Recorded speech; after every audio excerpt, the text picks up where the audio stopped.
So Autovista can be controlled with either Kinect or a controller. I'm going to do it with a controller, obviously. It makes for an easier demo in this kind of situation.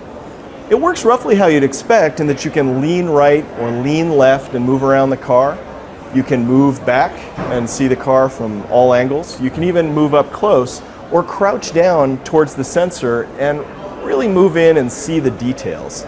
Now, this was really important to us to get people to desire, want to touch the car, want to stand up. I mean, it sounds kind of car pornographic, but honestly, that's kind of how we see cars, is these amazing works of art, amazing technology.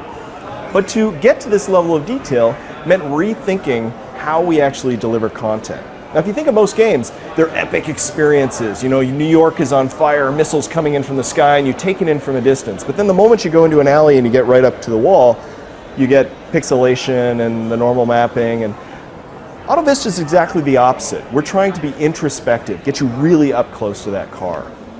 We also wanted the cars to be highly interactive. So you can literally reach out with your hand, grab the handle, and lift the door up. And the cars we selected for Autovista mode were selected because they have incredible history, or they show great technology, or they're just highly interactive in general. Now, this car's got some cool stuff going on. You can move around, take a closer look at the car, change the color. But what's even better is being able to get up close, lean in, and really check out the details. Now, to provide this level of detail, we had to think of new ways of delivering shaders like carbon fiber and that kind of orange peel stipple that's on top of the valve cover there. We also wanted people to get more detail about the car. So as you move around the cars, you can select more detail that is sometimes anecdotal or sometimes more technical. The 6.3-litre naturally aspirated V8 engine produces 571 horsepower. This helps the car reach 0 to 60 in 3.6 seconds and achieves a top speed of 197 miles per hour. Now, while that one's pretty technical, you can also move around the car and find other points of interest. In order to provide more editorial content, we got into a creative partnership with Top Gear. And so on each one of the Autovista cars, there's a Top Gear tour as well. This is not just the greatest car Mercedes makes. Right now, I think it's the greatest car in the world. It's more powerful than a Ferrari 458, it's a little bit louder than a Lamborghini, and it's way more fun than the 911 RS GT Turbo 3S or whatever this week's Ultimate Beetle is called. Now, Jeremy has opinions on all cars, and this is something we didn't want to edit. We really wanted Jeremy to be able to be himself and Top Gear to be the editorial staff they are. So they tell it like they see it, and that allows us to be the play-by-play. They're the color commentary.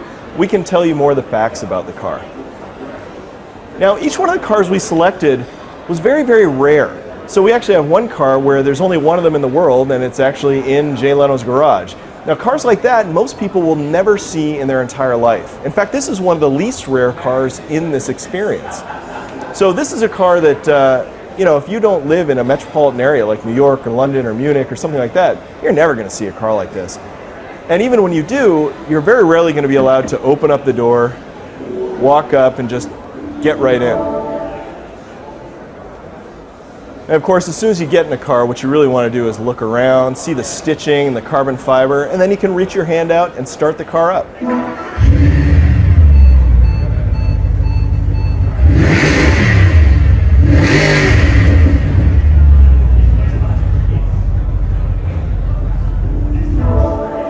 So really we think of these cars as levels in a platformer game, where around every corner there's cool information, there's cool details, something new to explore, and for you to really admire and get into the work of art. So while, you know, cars are often thought about just for racing, this is really treating them as something to, you know, stoke your car passion.